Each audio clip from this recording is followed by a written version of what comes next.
The Urantia Book, Section 3, The History of Urantia, Paper 71, Development of the State. The state is a useful evolution of civilization. It represents society's net gain from the ravages and sufferings of war. Even statecraft is merely the accumulated technique for adjusting the competitive contest of force between the struggling tribes and nations. The modern state is the institution which survived in the long struggle for group power. Superior power eventually prevailed, and it produced a creature of fact. The state, together with the moral myth of the absolute obligation of the citizen to live and die for the state. So there comes the patriotism from. But the state is not of divine genesis. It was not even produced by volitionally intelligent human action. It is purely an evolutionary institution and was wholly automatic in origin. 1. The embryonic state. The state is a territorial, social, regulative organization, and the strongest, most efficient and enduring state is composed of a single nation whose people have a common language, mores, and institutions. The early states were small and were all the result of conquest. They did not originate in voluntary associations. Many were founded by conquering nomads who would swoop down on peaceful herders or settled agriculturists to overpower and enslave them. Such states resulting from conquest were perverse. Stratified classes were inevitable, and class struggles have ever been selective. So the northern tribes of the American red man never attained real statehood. They never progressed beyond a loose confederation of tribes, a very primitive form of state.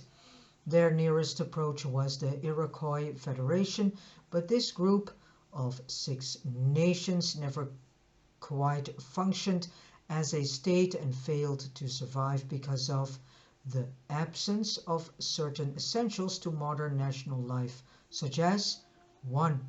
Acquirement and inheritance of private property, 2. Cities plus agriculture and industry, 3. Helpful domestic animals, 4. Practical family organization. These red men clung to the mother, family, and nephew inheritance. And 5. Definite territory, 6. A strong executive head, and 7. Enslavement of captives. They either adopted or massacred them. 8. Decisive conquests. The red men were too democratic. They had a good government, but it failed. Eventually they would have evolved a state had they not prematurely encountered the more advanced civilization of the white man, who was pursuing the governmental methods of the Greeks and the Romans. The successful Roman state was based on 1. The father family, the warrior line. As we have learned earlier, the mother line represents agriculture, peace and patience and quietness, and actually also a state of boredom, because agriculture and peace and quietness is not very exciting and adventurous. The father line is actually the line of the warriors, excitement, adventure, and so that is why the Roman state was based on the father family. 2. Agriculture and the domestication of animals. 3. Condensation of population, cities. 4. Private property and land. 5. Slavery, classes of citizenship. 6. Conquest and reorganization of weak and backward peoples. And 7. Definite territory with roads. 8. Personal and strong rulers. The great weakness in Roman civilization and a factor in the ultimate collapse of the empire was the supposed liberal and advanced provision for the emancipation of the boy at 21 and the unconditional release of the girl so that she was at liberty to marry a man of her own choosing, or to go abroad in the land to become immoral. The harm to society consisted not in these reforms themselves, but rather in the sudden and extensive manner of their adoption. The collapse of Rome indicates what may be expected when a state undergoes too rapid extension associated with internal degeneration. The embryonic state was made possible by the decline of the blood bond in favor of the territorial, and such tribal federations were usually firmly cemented by conquest. Failure of state integration results in retrogression to pre-state conditions of governmental techniques such as feudalism of the European Middle Ages. During these dark ages, the territorial state collapsed and there was a reversion to the small castle groups, the reappearance of the clan and tribal stages of development. Similar semi-stage even now exists in Asia and Africa, but not all of them are evolutionary reversions. Many are the embryonic nucleuses of states of the future. To the evolution of representative government, democracy, while an ideal, is a product of civilization, not of evolution. Go slowly, select carefully, for the dangers of the democracy are 1. Glorification of mediocrity. 2. Choice of base and ignorant rulers, which we have now. We have the world society is run by many ignorant rulers, and rulers who are so up to come higher in the chain and are only busy with getting how they can reach the top in the chain, and so can come close to one of these 385 oligarch families.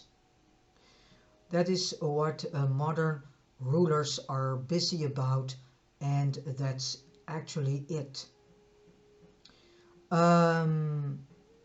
3. Failure to recognize the basic facts of social evolution. 4. Danger of universal suffrage in the hands of uneducated and indolent majorities. Slavery to public opinion. The majority is not always right. Public opinion, common opinion, has always delayed society. Nevertheless, it is valuable, for while retarding social evolution, it does preserve civilization. Education of public opinion is the only safe and true method of accelerating civilization. Force is only a temporary expedient, and cultural growth will increasingly accelerate as bullets give way to ballots. Public opinion, the Morse, is the basic and elemental energy in social evolution and state development, but to be of state value, it must be non-violent in expression. The measure of the advance of society is directly determined by the degree to which public opinion can control personal behavior and state regulation through nonviolent expression. The really civilized government had arrived through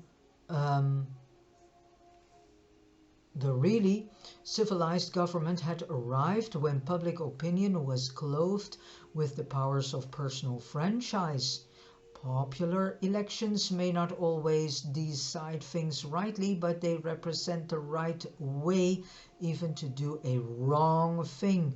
And this is the whole case with the voting system. The voting system in itself is not a wrong thing, but it's wrongly used. And it's used for service to self agendas from the 385 oligarch families. Voting on itself is actually a very great system, but again it's being used for different purposes, and these purposes are all service to self agendas, service to self purposes that only give service to those 385 oligarch families. And the voting system is now used as a tool to have corrupt persons in governmental positions, and to have a corrupt person functioning as a president or prime minister or dictator, or what else you have. All right. Evolution does not at once produce superlative perfection, but rather comparative and advancing practical adjustment. There are 10 steps, or better said stages, to the evolution of a practical and efficient form of representative government. And these are: 1. Freedom of the person. Slavery, serfdom, and all forms of human bondage must disappear. 2. Freedom of the mind.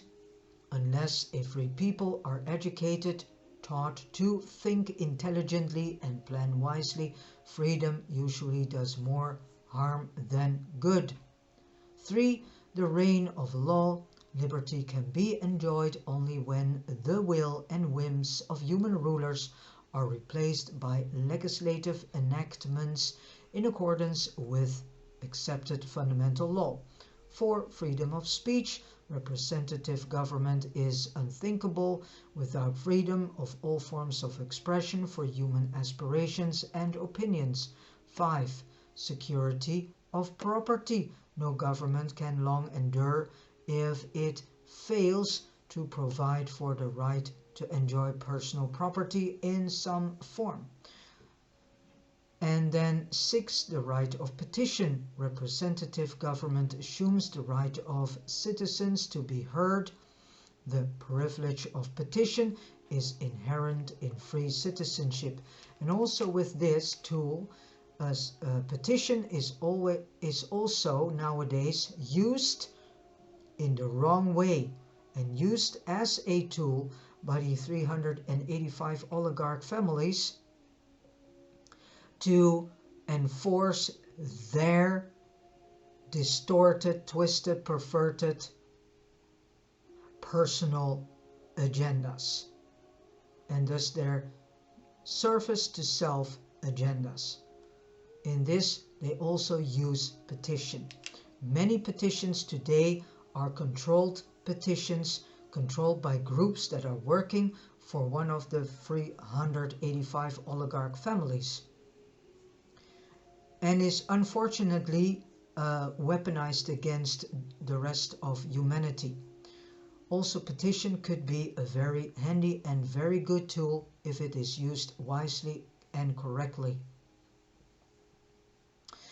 7. The right to rule. It is not enough to be heard. The power of petition must progress to the actual management of the government. 8. Universal suffrage.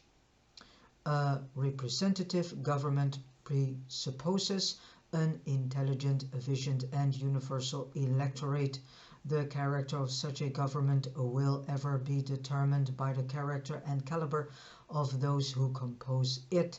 As civilization progresses, suffrage, while remaining universal for both sexes, will be effectively modified, regrouped, and otherwise differentiated.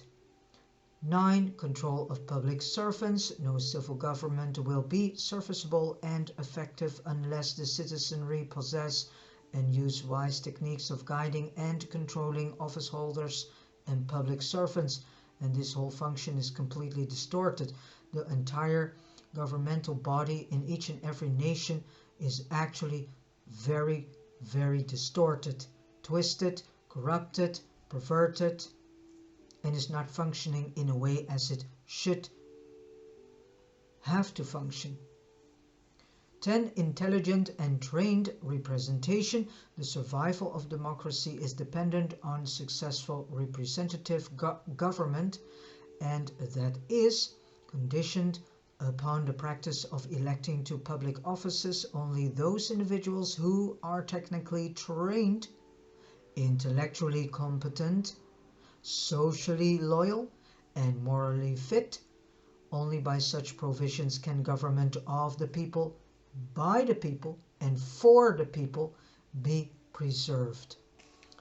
3. The ideals of statehood. The political or administrative form of a government is of little consequence provided it affords the essentials of civil progress: liberty, security, education, and social coordination.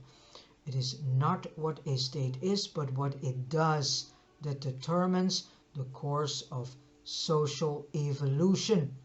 And after all, no state can transcend the moral values of its citizenry as exemplified in their chosen leaders. Ignorance and selfishness will ensure the downfall of even the highest type of government. And this is really hammering the nail, because this is really what we are seeing unfolding, because the level of greed and selfishness, uncontrolledness in all governmental bodies in the entire world is going on, and because of this we see a collapse of this governmental body in each and every country, state, and continent, because it's run by greedy people that use government and use actually the governmental body for their own purposes, for their own agendas, for their own personal gain, and to reach and to use the governmental body to reach the top of the level on which the 385 oligarch families are also in and operating from.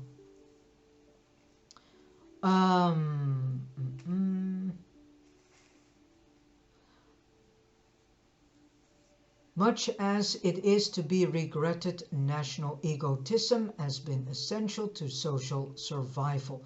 The so-called chosen people, the chosen people doctrine, this doctrine is not from God. It is completely created and written by man. Man itself has thought and created this chosen one doctrine, chosen people doctrine, and it actually stems from the Hebrews themselves, which are a Bedouin people. They are Semites. They have created this whole doctrine of the chosen people. Has been a prime factor in tribal welding, and nation building right on down to modern times, but no state can attain ideal levels of functioning until every form of intolerance is mastered. It is everlastingly inimical to human progress, and intolerance is best combated by the coordination of science, commerce, play, and religion. The ideal state functions under the impulse of free, mighty, and coordinated drives. 1.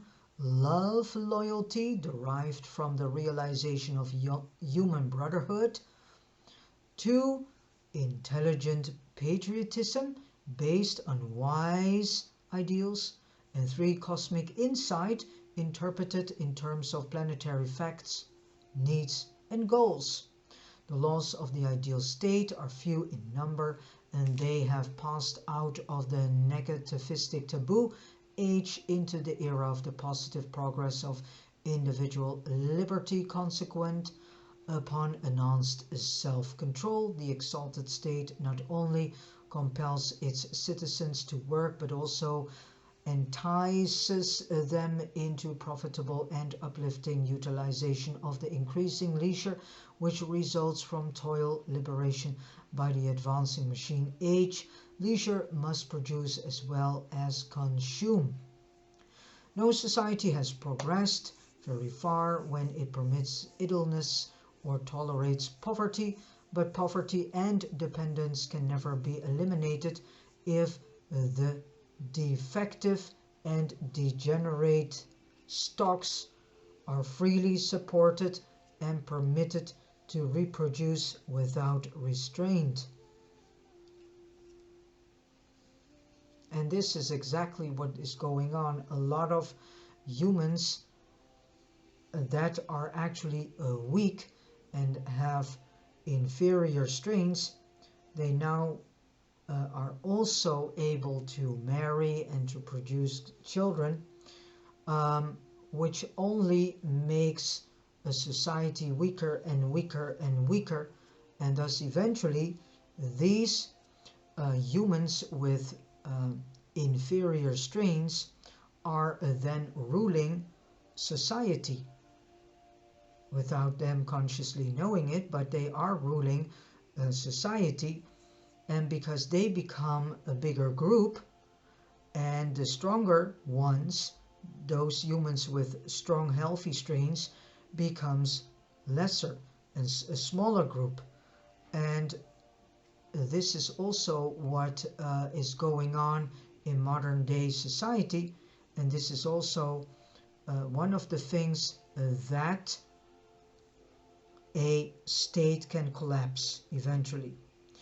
Because if this group becomes bigger and bigger and bigger and more dependent on the rest, on the small group of those with healthier strains in them,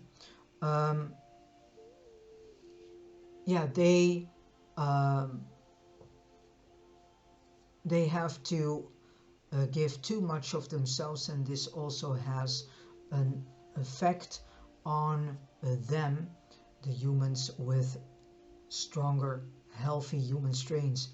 And another thing is also that many humans with inferior strains have been mated with those among the human race with stronger, healthier strains, human strains, and so these human strains became weaker.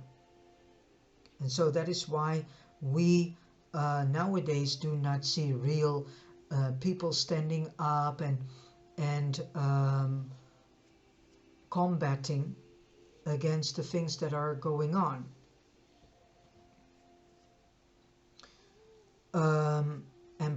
And perseverance is something that is completely or almost completely outbred, and perseverance and resistance and so on are actually features of the stronger, healthier human strains.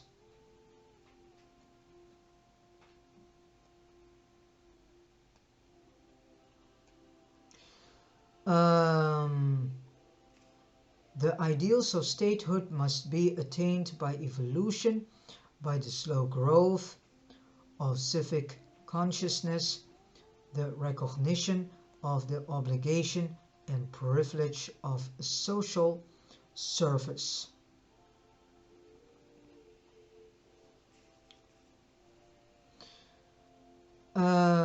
At first, a man assumes the burdens of government as a duty following the end of the administration of political spoilsmen, but later on they seek such ministry as a privilege, as the greatest honor.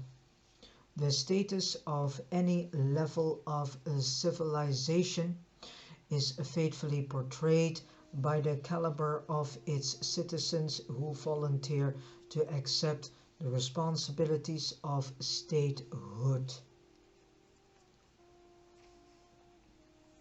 In a real commonwealth, the business of governing cities and provinces is conducted by experts and is managed just as are all other forms of economic and numerical associations, better said,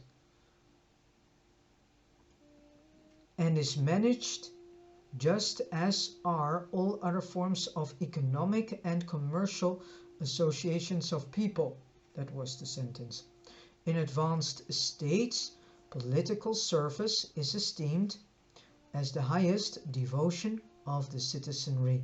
The greatest ambition of the wisest and noblest of citizens is to gain civil recognition, to be elected or appointed to some position of governmental trust, and such governments confer their highest honors of recognition for service upon their civil and social servants.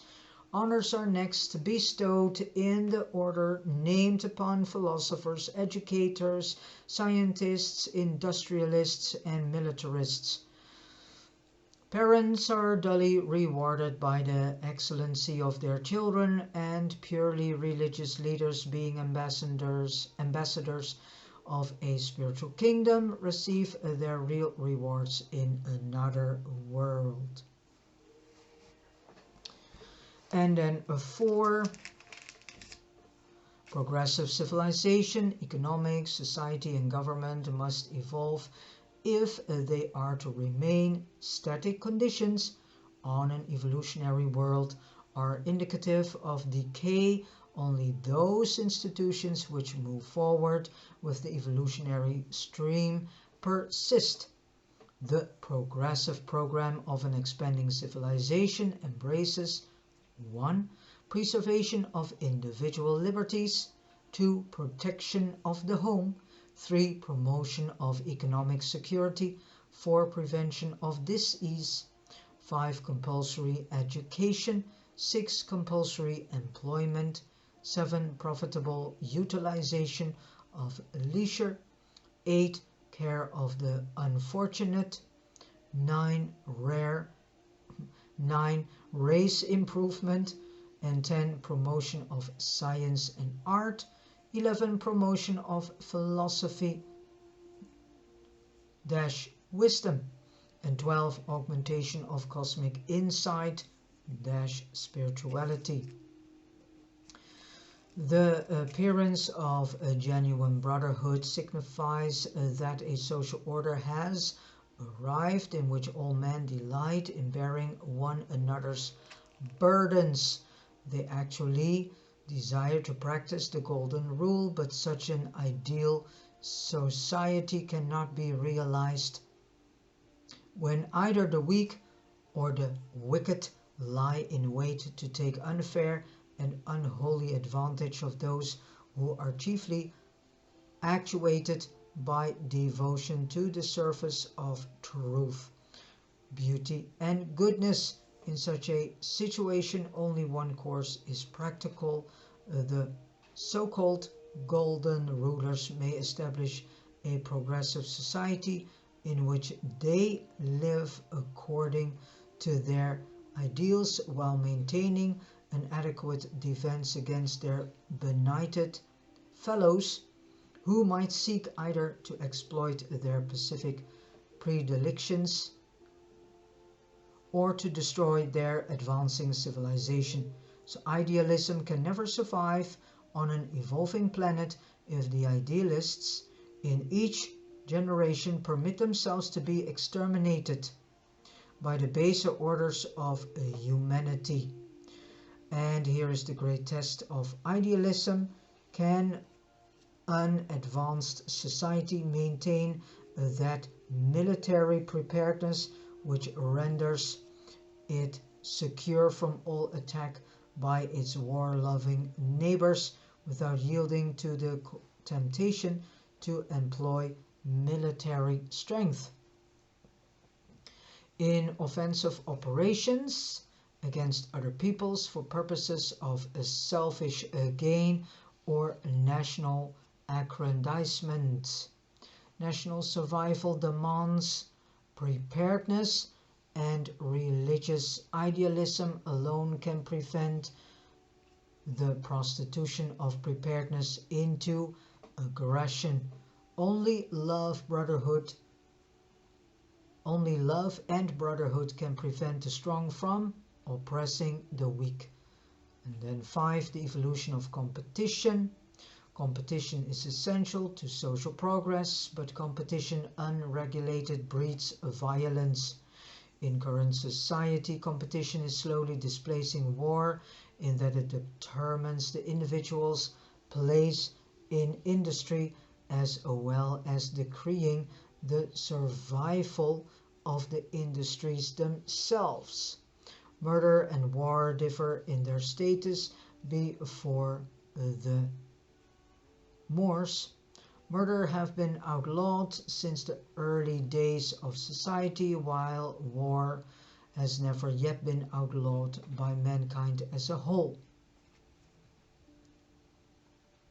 True competition in industry is exceedingly wasteful and highly ineffective, but no attempt to eliminate this economic lost motion should be countenanced if such adjustments entail even the slightest abrogation of any basic liberties of the individual.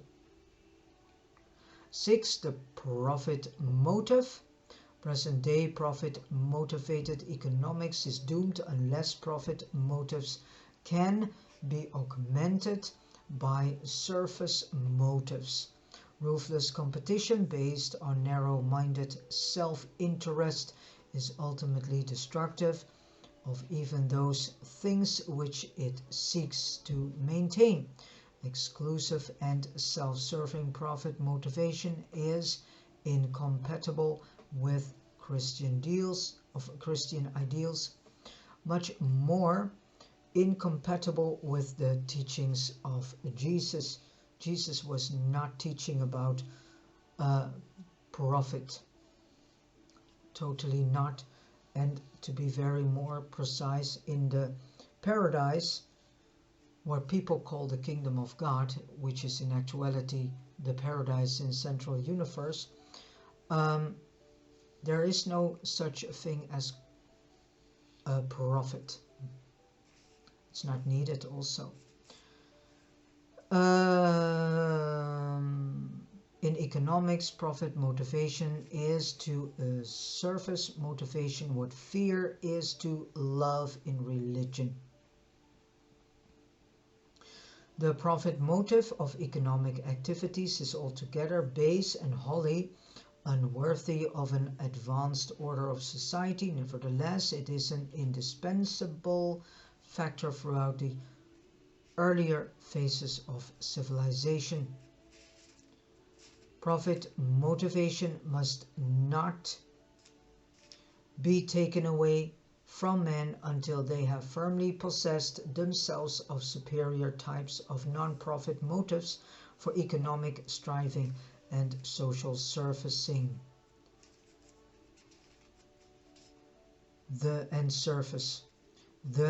transcendent urges of superlative wisdom, intriguing, brotherhood and excellency of spiritual attainment. The enduring, we are at point 7, education. The enduring state is founded on culture, dominated by ideals and motivated by service. The purpose of education should be acquirement of skill, pursuit of wisdom, realization of selfhood, and attainment of spiritual values. In the ideal state, education continues throughout life, and philosophy sometimes becomes the chief pursuit of its citizens. The citizens of such a commonwealth pursue wisdom as an announcement of insight into the significance of human relations, the meanings of reality, the nobility of values, the goals of living, and the glories of cosmic destiny. Urantians should get a vision of a new and higher cultural society. Education will jump to new levels of value with the passing of the purely profit-motivated system of economics. So we need to go out of this profit motivation. We should do things just out of service instead of doing things out of what is in it for me, out of profit. If we can manage to make the steps to outgrown profit, then we are making a huge step toward a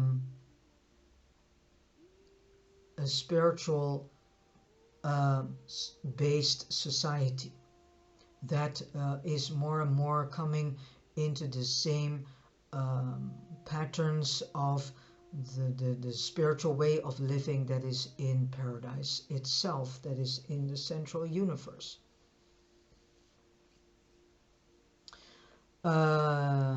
Education has too long been localistic, militaristic, ego exalting, and success seeking. It must eventually become worldwide, idealistic, self-realizing, and cosmic grasping. Education recently passed from the control of the clergy to that of lawyers and businessmen. Eventually it must be given over to the philosophers and scientists. Teachers must be free beings, real leaders, to the end that philosophy, the search for wisdom, may become the chief educational pursuit. Education is the business of living. It must continue throughout a lifetime so that mankind may gradually experience the ascending levels of mortal wisdom, which are 1. The knowledge of things, 2. The realization of meanings, 3. The appreciation of values, 4. The nobility of work, which is also known as duty, 5. The motivation of goals or morality, 6. The love of service, character, and 7. Cosmic insight, spiritual discernment.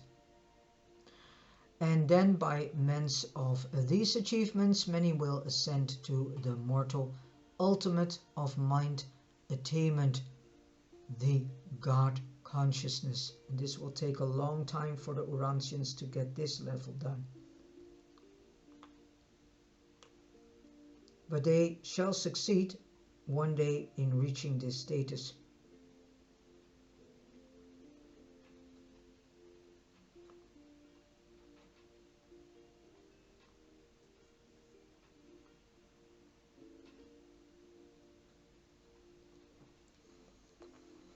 And then the last point, the character of statehood.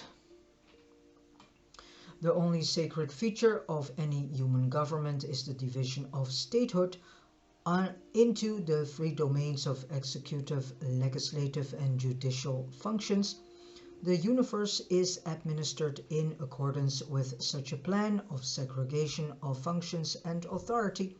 Aside from this divine concept of effective social regulation or civil government, it matters little what form of state a people may elect to have, provided the citizenry is ever progressing toward the goal of augmented self-control and increased social service. And that's what the whole life form in the paradise, that is in Central Universe, is. It's all based on social service. We are there to help one another. And this is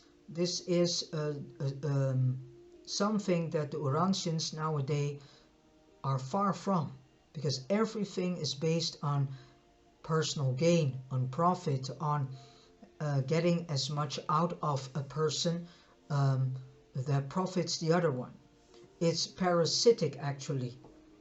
It's a parasitic mindset that the human races in this world are still participating in. Because a parasite always looks for what it can gain from its host. The intellectual keenness, economic wisdom, social cleverness, and moral stamina of a people are all faithfully reflected in statehood. The evolution of statehood entails progress from level to level as follows.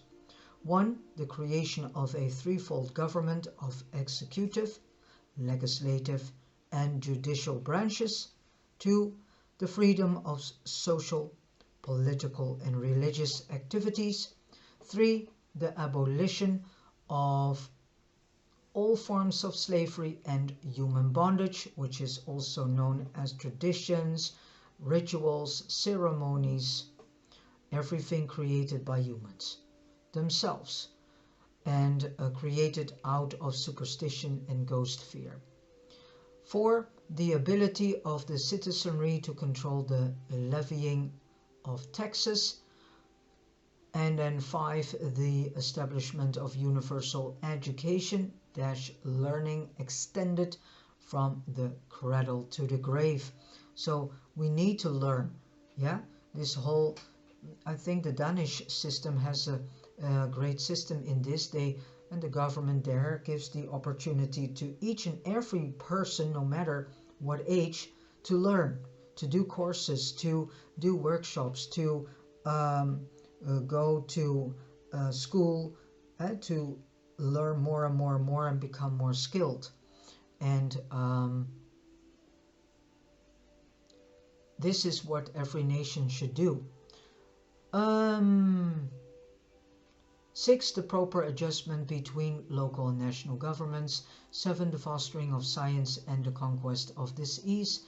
8. The due recognition of sex equality and the coordinated functioning of men and women in the home, school, and church, with specialized service of women in industry and government.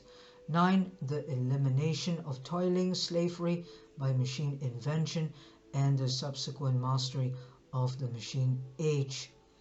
10. The conquest of dialects, the triumph of a universal language. And then 11. The ending of a war, international adjudication of national and racial differences by continental courts of nations presided over by one supreme planetary tribunal, automatically recruited from the periodically retiring heads of the continental courts. The continental courts are authoritative. The world court is advisory - moral. And 12. The worldwide evoke of the pursuit of wisdom, the exaltation of philosophy, the evolution of a world religion, which will presage the entrance of the planet upon the earlier phases of settlement in light and life. These are the prerequisites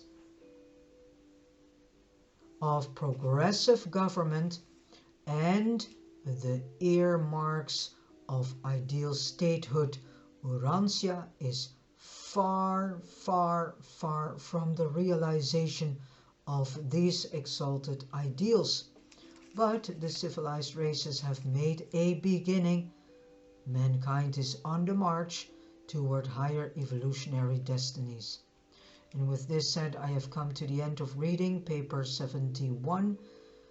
All the information in this paper has been given to us by A. Melchizedek of Nebadon. And I want to say thank you so much, Melchizedek of Nebadon, for giving us this